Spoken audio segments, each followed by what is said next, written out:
โดนเด้อ แจ็คกี้เด้อมื้อนี้ทุกเฮาอยู่ที่แขวง สวรรณเขต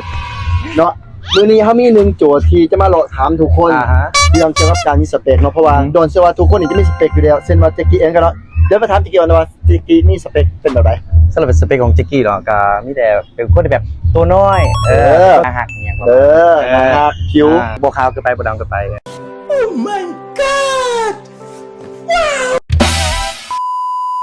สบายดีไอซื้ออย่าง ซื้อนั่นเนาะ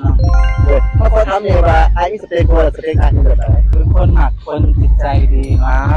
ตาภายนอกกับผมมันไหลแต่เพราะแบบว่ากระโบถึงแบบว่าขี้ไล่เนาะเขาให้สะอาดสะอ้านนิสัยดีจิตใจดี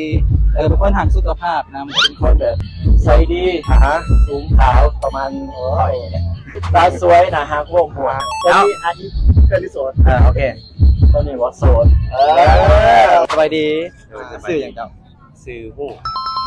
ถามได้ว่าสเปคเป็นอะไรสเปคคนที่มา สเปกว่า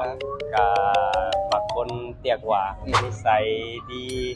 แบบนี้ โอเคคำถามสุดท้ายคือน้องโสดหรือว่ามีแฟนแล้ว ยังโสดอยู่ สื่อนางน้อย อยู่ อยู่ใจเอา อยู่บ้านเซโน เมืองอุทุมพรแขวงสวรรณเขต คุ้นๆเนาะบ้านนี้เนาะก็เดียวกันเลยโอเค เลย อาณาถามได้ว่าสเปคหรือว่าคนที่มักนั้นเป็นแบบใดสเปคที่มักผู้ชายที่มัก คนอบอวบเป็นคนที่เทคแคร์ในด้านแบบแสดงออกสิว่าเราได้แสดงออก แสดงออกแล้วเห็นด้วยการกระท แม่นโดยการกระทำเพราะว่าเขาสิให้เขาสำใดเขากระสิใจดีกับเขาตลอด ำเป็นนี่ได้ป่ะเป็นนี่ได้ป่ะ นะไอ้นี่ก็ได้เอาสเปคเลย 君の虜になってしまえばきっとこの夏は充実するのも โสดหรือว่ามีแฟน ตอนนี้แมนโสดจีบเลยเด้อ 君の虜になってしまえばきっとこの夏は充実するのも ชื่ออย่าง โอ้ ชื่อโต โอ้ โอ มาคนเตี้ยกว่า คนเตียก่อนตรงหน้าเป็นบ่ ต่อไปภูเขา มาผิวขาวเนาะตอนนี้ยังโสดดีกว่ามีแฟนแล้ว โสด ยังโสดเนาะ โดยสบายดีน้องสื่อนางวิรดา ฮะอยากถามว่าสเปคน้องเป็นอะไรสเปคผู้ชายน้องที่มัก สายอบอุ่นเนาะ ฮะ สายอบอุ่นแล้วกันจริงจังตัวบริใจลมทางคนเดียว โอเคมีจะได้ยินบ่ แม่ คำถามสุดท้ายตอนนี้น้องโสดหรือมีแฟน ตอนนี้น้องโสดอยู่เด้อ แค่บ่ แม่ เฮ้ยเห็นบ่ สบายดี สบายดี เขาถามนี่ชื่ออย่าง ซื้อมวย อยากคูว่าสเปคน้องมวยนี่เป็นแนวใด คนสูง เนอะ แล้วก็อบอุ่น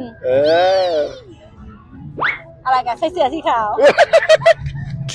の虜になってしまえばきっとこの夏は充実するのもっともっとโอ้ยแต่ละต้องถามต่อยก่อนว่าโสดหรือมีแฟนแล้ว โสด โสดจีบได้เนาะ ได้ 君の虜になってしまえばきっと ขอบใจเด้อ ก็ได้ สื่อพนุพรเพียรสารคามสิริศิวนา โอ้อาณาอยากถามว่าสเปคหรือว่าผู้ชายที่มักนั้นเป็นแบบใด